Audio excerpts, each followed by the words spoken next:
결혼한 지 얼마 안 된 이제 젊은 남편이 한 상담을 한 적이 있습니다. 저한테 이런 말을 하는 거예요. 목사님, 저는 벌써 저희 아내한테 주도권을 다 뺏게 배웠습니다. 다 빼앗겼어요 라고 얘기하는 거예요. 그래서 제가 왜 그런 생각을 하십니까? 라고 얘기했더니 집에서 자기의 예전에 살던 습관대로 할 수 있는 게 아무것도 없대요. 늦잠도 잘 수 없고, 또한 양말도 뒤집어가지고 넣어놓으면 혼나고, 그리고 TV 선택권도 뺏겨버렸다라는 겁니다. 본인이 게임도 좋아했는데 게임도 못한대요. 그리고 가장 심각한 것은 아내가 벌써 무섭다는 겁니다. 그래서 제가 이렇게 조언을 해줬습니다. 집사님, 아주 정상입니다. 아내는 원래 무서운 존재입니다. 안 무서우려고 하지 마십시오. 아주 정상입니다. 인생의 순리대로 가고 계십니다 라고 이야기를 농담으로 해줬습니다. 사람은 누구나 주도권을 갖고 싶어 합니다. 사람과 사람 관계에서 내가 주도권을 누리고 싶어 하고, 또한 단체와 단체에서 주도권을 잡고 싶어 합니다. 우월해지고 싶은 거죠. 그런데 주도권의 문제는 사실 관계에 있기보다 더 중요한 주도권의 문제가 있습니다. 그것이 무엇이냐면 내 마음의 주도권이죠. 내가 외부 때문에 주도권을 못 잡는다라고 생각하지만 내 마음의 내 안의 주도권을 지금 이 시대는 잃어가고 있습니다. 내 마음의 주도권을 잃어버리면 우리는 모든 것을 잃어버립니다. 관계도 거기서부터 문제가 생기는 거고요. 여러 가지 상황도 내 마음이 흔들리니까 문제가 일어날 때가 많습니다. 우리나라는 양궁을 참 잘합니다. 우리 김순영 양궁 선수도 여기 김순영 그 체육관 있는 것처럼 양궁장? 양궁장 있는 것처럼 우리 청주도 양궁에 있어서는 뭐 두말하면 잔소리죠. 지금도 올림픽에서 얼마나 잘하고 있는지 모릅니다. 근데 제가 그런 생각을 해봤습니다. 왜 상대방 선수들은 한국 선수들에게 이렇게 칠까? 우리나라 선수들 왜 이렇게 잘할까? 그런데 양궁은요, 생각을 해보세요. 내 관역에 내 화살을 쏘는 운동입니다. 내 점수예요. 물론 상대방의 점수에 따라 결정이 될 수 있지만 어떤 일이 벌어지냐면 한국 선수가 10점을 딱 쐈습니다. 그러니까 7점을 쏘는 거예요. 내 관역에 내가 쏘면 되는 건데 옆에 사람을 인식하고 거기에 주도권을 잡으려고 너무 애쓰다 보면 내 마음이 흔들려 버리는 겁니다. 중요한 건 내 관역인데 말입니다. 요즘에 이제 핸드폰이 많이 발전을 하면서 우리가 이 핸드폰으로 전화도 하고 문자도 하고, 그리고 핸드폰으로 요즘에는 어르신들도 뭐 영상도 보내주시고, 그렇죠? 다 하세요. 이걸로 오해하는 게 한 가지 있습니다. 내가 이 핸드폰을 쥐고 있으면 내 삶의 주도권을 쥐고 있다라는 오해를 합니다. 그렇죠? 그런데 오리건 대학의 마이클 포스너 박사님에 따르면 이 편리한 핸드폰이 오히려 우리의 주도권을 뺏고 있다라는 겁니다. 왜 그럴까요? 이 박사님은 집중력에 대한 연구를 했는데요. 집중력에 대한 연구에 따르면 우리가 무언가를 집중하고 있다가 연락이 많이 오잖아요. 뭐 연락뿐만 아니라 여기에 볼 게 많잖아요. 뭐 인스타그램, 뭐 페이스북, 띵동 하면요, 여기 이렇게 집중력을 뺏기고 다시 돌아오면 다시 집중하는데 몇 분이 걸릴 것 같습니까? 23분이 걸린답니다. 진짜 다시 집중으로 들어가는 데 있어서 그렇게 오랜 시간이 걸리게 됩니다. 한 학생이 공부를 하고 있습니다. 제가 실험을 봤는데 공부를 잘하고 열심히 하는 학생과 산만한 학생의 차이점, 공부를 할 때 화면을 이렇게 해놓고 있느냐, 이렇게 해놓고 있느냐, 뒤집어 놓는 거예요. 딱 뒤집어 놓고 무음으로 해놓고 공부 딱 마치고 확인을 다 해도 됩니다. 학생들은 뭐 그렇게 바쁘지가 않잖아요. 거기서부터 결판이 난다고 해요. 집중력의 차이입니다. 일반 연구직에 종사하는 분들도 마찬가지입니다. 연구 분석을 하기 위해서 주도력과 집중력이 필요하지 않습니까? 그런데 실제로 연구에 집중하는 시간이 얼마인지를 따져보니까 하루에 1시간밖에 안 된대요. 연구를 해야 되는데 너무 바쁜 거죠. 너무 해야 할 일이 많은 것입니다. 우리의 주도권이 점차 잃어가고 있는 시대, 빼앗기는 시대에 우리가 살고 있습니다. 여러분은 얼마나 주도권을 갖고 계십니까? 사랑하는 성도 여러분은 내 삶에 얼마나 주도권을 쥐고 살아가고 계십니까? 주변 상황을 핑계하며 내 마음의 주도권을 지금 놓치고 있지는 않습니까? 오늘 예레미야 말씀은요, 이스라엘 왕국이 무너지던 시기를 배경으로 하고 있습니다. 전체 나라가 주도권을 잃기 시작했어요. 바벨론과 아수르에 의해서 나라의 주도권이 잃어버리기 시작했습니다. 그때 하나님은 예레미야를 부르시는 거예요. 그런데 예레미야에게 하시는 말씀이 나라의 주도권 이전에 너의 주도권을 찾으라 말씀하시는 거예요. 예레미야에게 이렇게 말씀하십니다. 예레미야 1장 4절입니다. 함께 한번 읽어볼까요? 시작. 여호와의 말씀이 내게 임하니라. 이르시되 너를 여러 나라의 선지자로 세웠노라.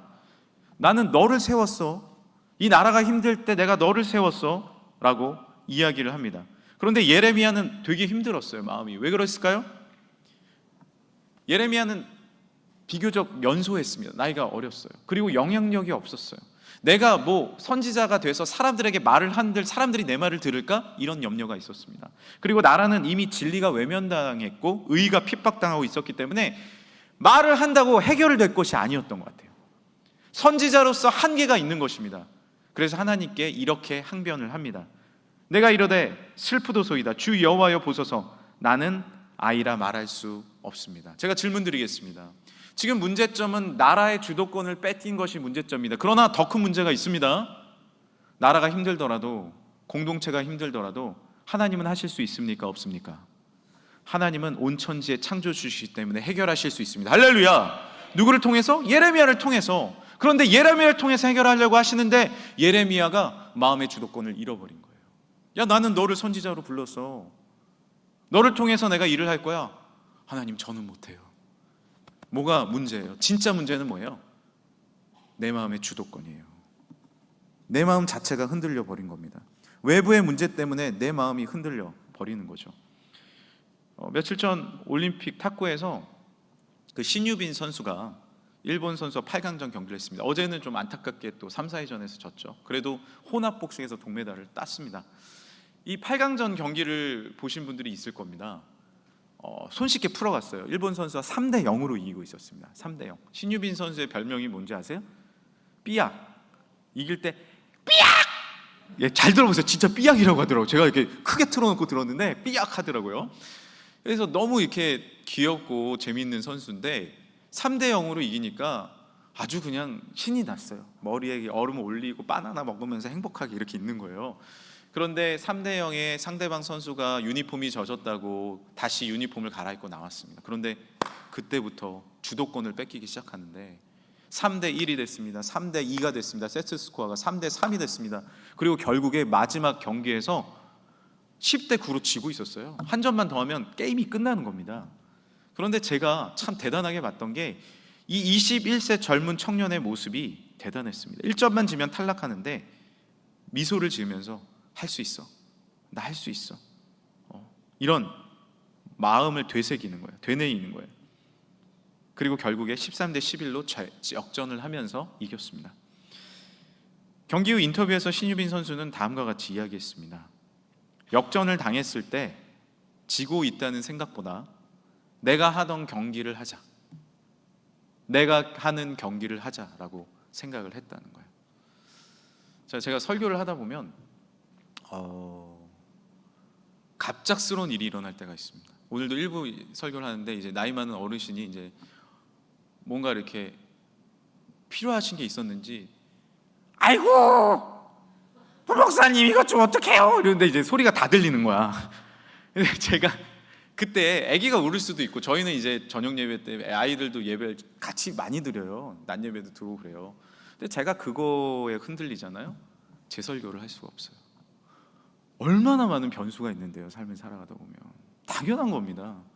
우리 기도하는 우리 집사님 갑자기 기도문이 없어졌잖아. 여러분 이거 진짜 당황스러운 일이에요. 찾았어 다행히 찾았어. 근데 만약에 없으면 어떻게 해야 돼? 해야 돼요. 그냥 하다가 하시면 돼요. 기도하면 되지 뭐. 우리가 여러 가지 변수는 우리 삶에 다가와요. 더 중요한 게 뭔지 아십니까? 내 경기를 해야 돼요. 내 경기를 해야 돼요. 그래야 승패와 관계없이 후회 없는 주도권의 삶을 살아갈 수 있습니다. 할렐루야. 우리의 여정에도 수많은 아픔이 다가옵니다. 변수가 다가와요. 한없이 부족한 것 같아요. 자신감이 없죠. 나라의 변수가 일어났습니다. 아수르와 바벨론 쫓아왔어요. 우리를 삼키려고 합니다.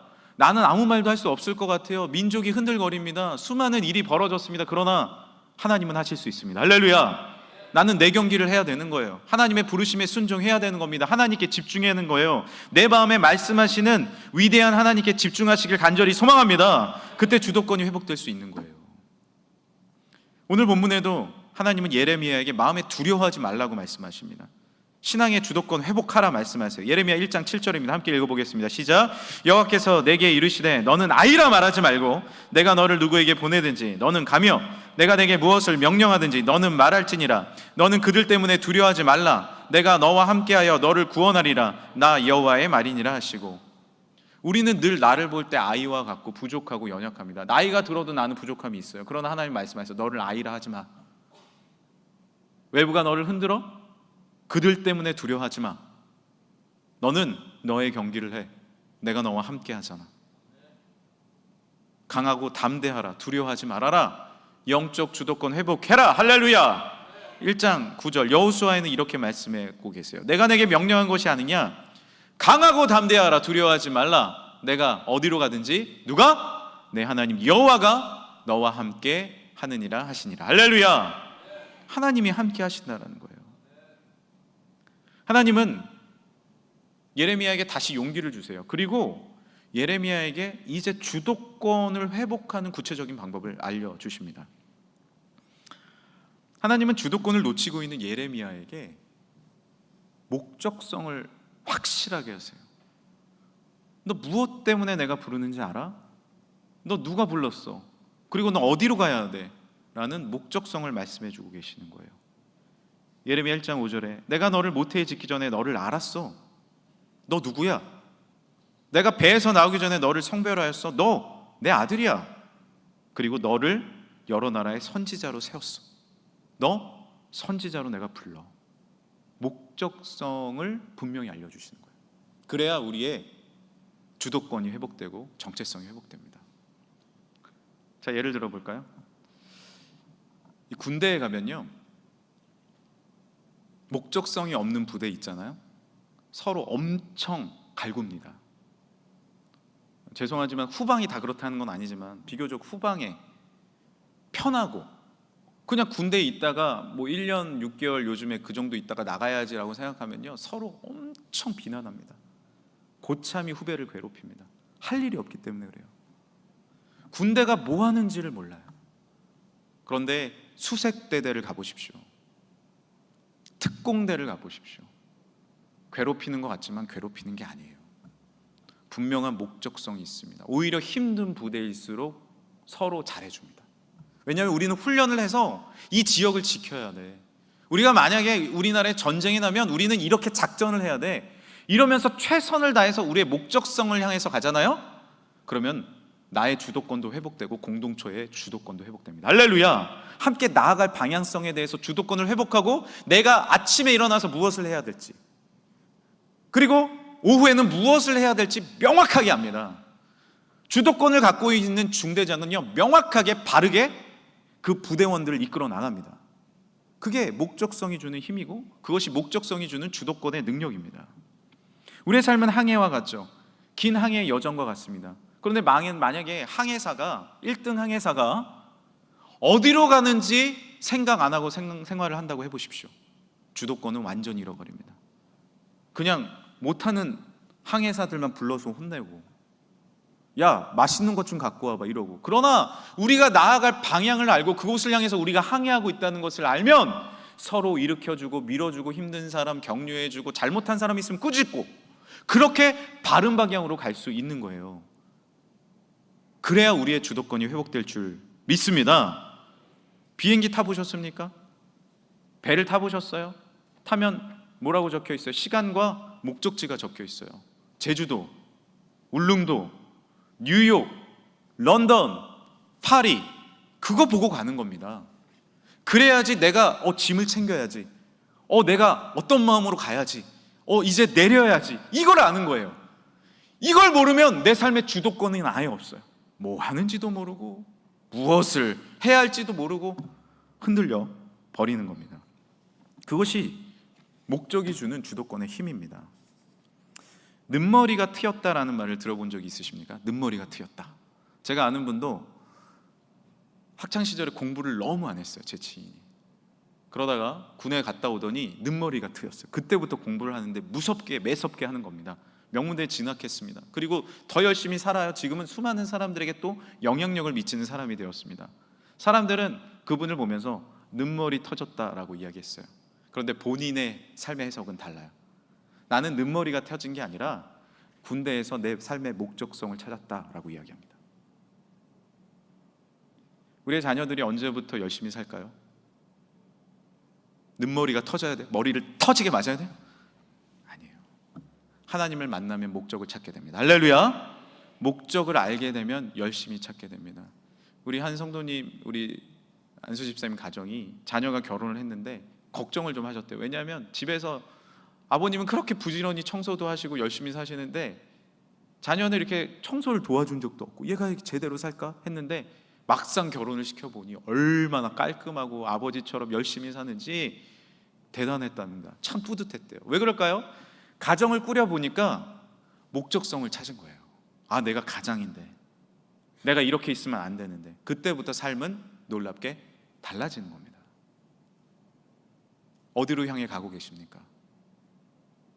사랑하는 성도분들의 목적은 무엇입니까? 그것을 찾아야 아침부터 저녁까지 1년 365일 주도권 있는 삶을 살게 될 줄 믿습니다. 그렇게 살아가는 거죠. 우리는 이렇게 오해하며 말합니다. 나는 이 일 때문에 내 주도권을 잃어버렸어. 이웃들 때문에 힘이 들어. 주변 상황 때문에 주도권 잃어버렸어. 가정 때문에, 교회 때문에, 나라 때문에, 이 시대를 잘못 만나서 내 삶의 주도권을 잃어버렸어. 아니에요. 목적을 잃어버렸기 때문에 그렇습니다. 우리 교회의 목적은 무엇입니까? 주보를 이렇게 딱 열어서 이쪽 면을 보시면 우리가 돕는 교회와 기관과 해외 선교에 돕는 곳이 나옵니다. 그리고 우리가 어디서 봉사하는지, 누가 안내하는지, 그리고 각 지역에서 전도를 어떻게 하고 있는지, 5주 등록한 분은 누가 있는지가 나옵니다. 왜 이걸 적어 놓을까요? 이것이 우리의 목적이에요. 하나님의 나라를 위해서 우리가 봉사하며 헌신하며 또한 우리가 이웃을 도우며 힘들고 어려운 교회를 돕고 해외 선교사님을 돕는 거, 복음을 전파하는 거, 이거 외에 우리의 목적은 없습니다. 이 목적이 흐려질 때 우리 교회의 주도권은 흔들거리는 거예요. 이 목적이 희미해질 때 우리 삶의 주도권은 희미해지는 것입니다. 왜 내 삶의 주도권이 없을까? 왜 내 마음이 흔들거릴까? 목적을 세우시길 간절히 소망합니다. 10대라고 40대라고 80대라고 복음의 목적이 흐릿해지면 안 됩니다. 우리의 목적은 무엇입니까? 오직 예수 그리스도인 줄 믿습니다. 하나님의 나라와 의가 되는 줄 믿습니다. 그 복음을 세울 때 기도의 용장으로, 용맹한 장수로, 전도의 용장으로, 말씀의 용장으로, 사랑의 용장으로 세워질 줄 믿습니다. 또한 하나님은요, 예레미야에게 너의 주도권을 회복하기 위해서는 겸손히 주도권의 주인을 인정하라고 말씀하시는 거예요. 우리의 삶의 주도권이 회복되려면, 잘 들으세요, 내 주도권을 내려놓을 줄 알아야 됩니다. 다시 말씀드립니다. 내 삶의 진짜 주도권이 회복되기 위해서는 나의 주도권을 내려놓을 줄 알아야 됩니다. 지금 올림픽 기간이라 제가 올림픽 얘기를 좀 자주 드립니다. 올림픽을 보면은 선수들도 마음이 애타고요, 국민들도 마음이 애타죠. 막 이겨라 이겨라 막 이러죠. 그런데 가장 마음이 힘들고 애타고 응원을 제일 많이 하는 사람이 누굴까요? 바로 코치입니다. 감독이요. 왜냐하면 그 감독이 선수들을 양성했고 키웠고 선발했고 지금까지 피땀 흘리며 함께 달려왔기 때문입니다. 감독과 상의를 합니다. 그리고 한 점을 따면요, 감독이 더 좋아해요. 감독이 더 좋아해요. 그리고 쉬는 시간이 되면 바나나를 까서 먹입니다. 너 이거 먹어라. 아빠 같아, 아빠. 그럼 삐약 하면서 바나나를 먹습니다. 왜 그럴까요? 내가 눈물 흘리며 함께 지금까지 땀 흘려 왔기 때문에 그렇습니다. 그런데 놀라운 것은 세계 랭킹 1위라고 하더라도, 안세영 선수 1위라고 할지라도 제가 보면 뭘 조언해 그 친구한테, 1위인데. 근데 감독들이 붙어서 계속 말을 하는 거예요. 너 이렇게 하고 저렇게 하고. 제가 옆에서 이렇게 보면, 옆이 아니라 텔레비전으로 이렇게 보면, 아니 제가 더 잘할 것 같은데. 근데 안세영 선수가 들어요. 네, 할렐루야, 아멘, 할렐루야, 샬롬, 아멘, 다 들어요. 왜 그럴까요? 감독님이 객관적으로 나를 보고 계시기 때문에 그렇습니다. 그리고 내가 아무것도 못할 때부터 나를 키워줬잖아요. 사실 감독님의 조언을 들어야 돼요. 주도권 있게 경기를 운영하는 잘하는 선수들의 공통점입니다. 들을 줄 압니다. 내 주도권을 내려놓고 감독님의 이야기를 순종합니다. 이때 경기의 주도권이 회복되고 승리하게 됩니다. 하물며 창조주 하나님 앞에서 우리는 어떻게 해야 됩니까? 내 구원의 감독님 되시고 나의 모든 것 되시고 나를 만드시고 나를 조성하시고 나를 위해 십자가에 달려 돌아가신, 나에게 생명까지 내어주신 주님 앞에 우리는 어떻게 하고 있습니까? 주님 앞에 내 주도권을 내어놓을 때 주님이 나의 삶의 참된 주도권을 회복하게 해주실 줄 믿습니다. 우리는 겸손히 순종할 수 있어야 돼요. 내 삶을 주님께 맡길 때 오히려 나의 삶의 주도적인 삶이 회복되게 될 줄 믿습니다. 오늘 주님은 우리에게 말씀하시는 거예요. 너 예배 드려야지, 너 주님 앞에 나와야지, 너 믿음으로 힘차게 나아가야지. 할렐루야, 아멘. 주의 말씀에 순종합니다. 그때 내 삶의 주도권이 놀랍게 회복되기 시작하는 거예요. 사회와 국가에 좋은 영향력을 끼치는 기업의 대표들, 또한 정치, 경제, 사회, 문화, 기독교계의 훌륭한 분들의 공통점이 하나 있습니다. 이거는 분명한 공통점이에요. 그것이 뭔지 아십니까? 책을 읽습니다. 독서를 합니다. 성경책을 읽습니다. 왜 그럴까요? 지금 막 기업을 크게 이끌어가는데요, 나라를 이끌어가는데요, 큰일을 감당하는데요. 왜 책을 읽냐면, 왜 성경을 읽냐 하면 내가 부족하기 때문에 읽는 거예요. 내가 부족함을 아는 거예요. 링컨은 미국의 대통령이었습니다. 근데 매일 성경을 읽었습니다. 매일 하나님께 기도했고 또 묻고 또 물었습니다. 그리고 성경을 암송했어요. 왜 그랬을까요? 내 주도권이 부족한 걸 인정한 거예요. 그때 하늘의 지혜와 하늘의 주도권이 내려오는 줄 믿습니다. 내 삶을 진정으로 다스릴 방법을 찾아 나가는 거예요. 그것이 진짜 주도권이에요. 그것이 진짜 주도권입니다. 진정한 주도권, 내가 지혜롭습니까? 내가 잘할 수 있습니까? 그것은 주도권이 아닙니다. 교만입니다. 내가 다 할 수 있다고 이야기하는 거 교만이에요. 솔로몬이 교만했을 때 나라가 흔들렸고 본인도 흔들렸고 우상 숭배했고 비참한 마지막을 맞이하게 되는 겁니다. 잠언서 16장 18절입니다. 교만은 패망의 선봉이요 거만한 마음은 넘어짐의 앞잡이니라. 시편 37편입니다. 또 여호와를 기뻐하라. 그가 내 마음의 소원을 내게 이루어 주시기로다. 내 길을 여호와께 맡기라. 그를 의지하면 그가 이루시고. 할렐루야. 미국의 스텔란티스라는 큰 기업의 부사장으로 재직한 분이 우리나라 분이에요. 안병기라는 부사장님입니다. 이 부사장님이 한 가지 병이 있었어요. 그 병의 이름은 따라해 주시겠어요? 욱병. 이게 뭘까요? 욱하는 병. 욱하는 병. 아니, 나는 회사에서도 좀 잘하고 가정에서도 잘하고 싶은데 이게 다혈질 성격이 있다 보니까 올라오는 거예요. 그래서 어떻게 해야 되나 했는데 교회에서 한 캠페인을 했어요. 교회에서.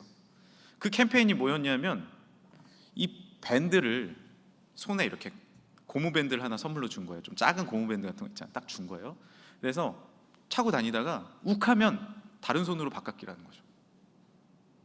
또 욱하면 다른 손으로 바꿔끼라는 거예요. 어떤 분은요 하루에도 20번 30번 바꿔 꼈다는 거예요. 그리고 어떤 분은 한 달이 지나니까 하도 바꿔 껴서 끊어졌대요. 이게 그런 분이 있었다고 합니다.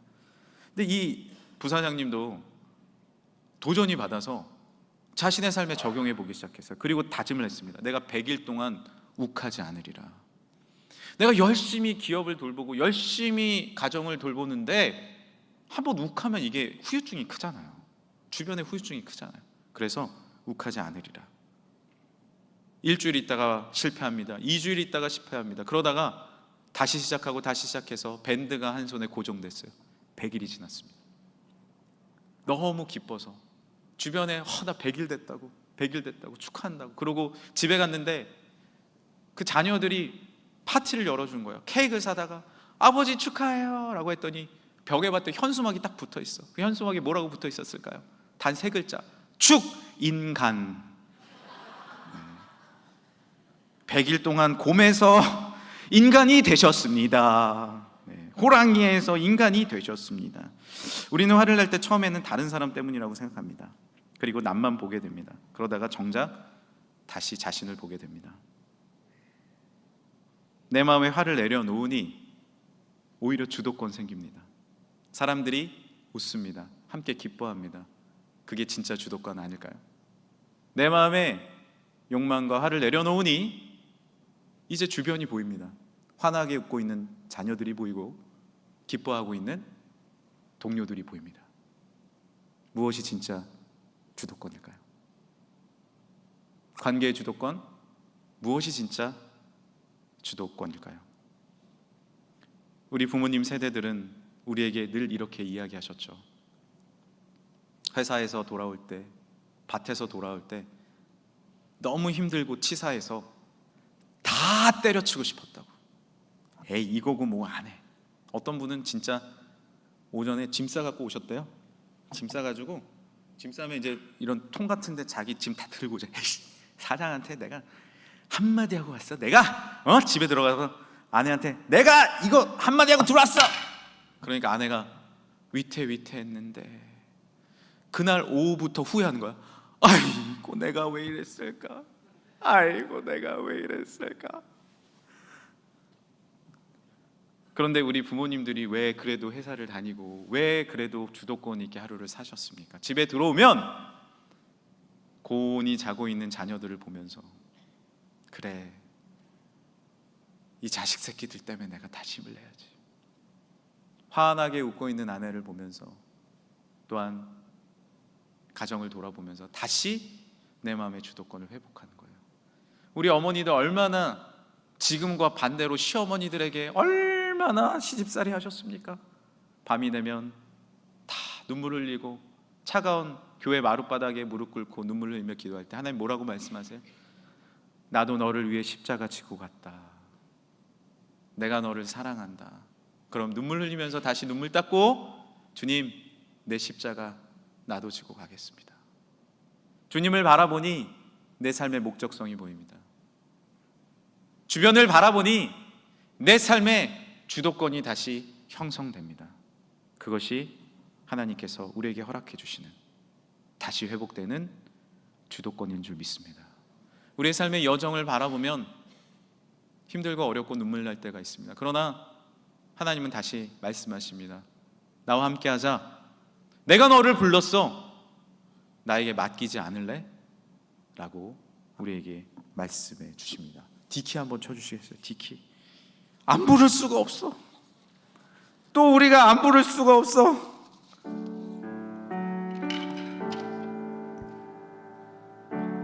가슴 아픈 날도 많았었고 기쁜 날도 있었습니다. 짧은 여정을 뒤돌아보니 하나님의 은혜입니다.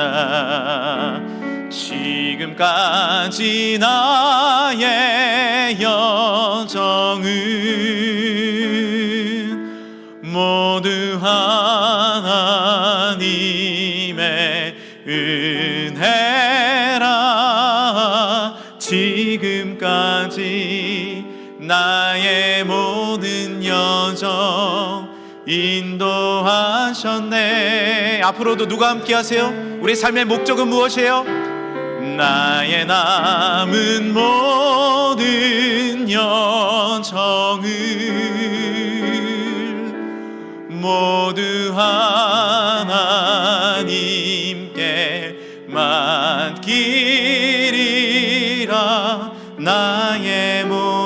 삶 마치는 날까지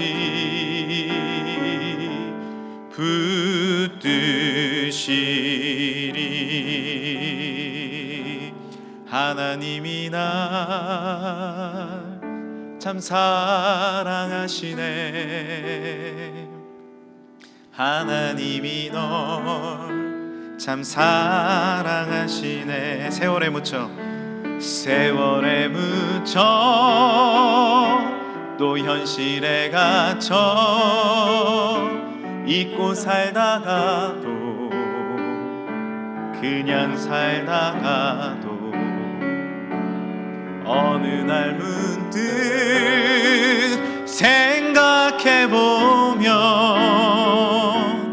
하나님이 날 참 사랑하시네. 세월에 묻혀 같이 해볼까요? 세월에 묻혀 또 현실에 갇혀 잊고 살다가도 하나님이 말씀하세요. 너의 삶의 목적이 뭐야? 어느 날 문득 생각해보면 하나님이 날 참 사랑하시네. 실망의 주도권을 빼앗기고 분노의 주도권을 빼앗기면 지금까지 함께 하신 하나님을 절대로 볼 수가 없습니다. 교만의 죄에 휩싸이면 주변 가족들과 이웃들의 환한 미소를 볼 수가 없습니다. 저도 늦게 집에 들어갈 때 아이들의 방의 문을 열고 아이들을 봅니다. 첫째, 둘째 때는 그런 여유가 별로 없었던 것 같아요. 그런데 셋째, 넷째까지 놔보니 그런 여유가 생깁니다. 아이들을 보면서 아이들의 자고 있는 얼굴에 볼에 입맞춤을 하고 생각합니다. 그래, 내가 오늘 하루 믿음으로 살아가니 이 아이들이 건강하게 하나님의 은혜 가운데 살아가는구나. 우리가 믿음으로 생활을 하면 우리 금천교회 다음 세대들이 믿음으로 자라납니다. 주도권 있게 살아가게 됩니다. 그리고 놀라운 것은 하나님을 바라보면 우리 자녀들과 다음 세대 바라보면 나의 주도권도 회복됩니다. 기억하십시오. 주도권은 관계의 주도권을 잡는 데 있지 않습니다. 하나님의 주도권을 인정하고 하나님을 사랑하고 이웃의 주도권을 인정해 줄 때 놀랍게도 나의 주도권이 형성됩니다. 제가 이 얘기만 드리고 마칠게요. 회사에 이제 가서 신입사원으로 있는 분들이 처음에는 힘들고 어려워해요. 그런데 그 가운데서도 하나님 의지하면서 하나님 바라보며 믿음으로 생활하는 분들이 있습니다. 최선을 다합니다.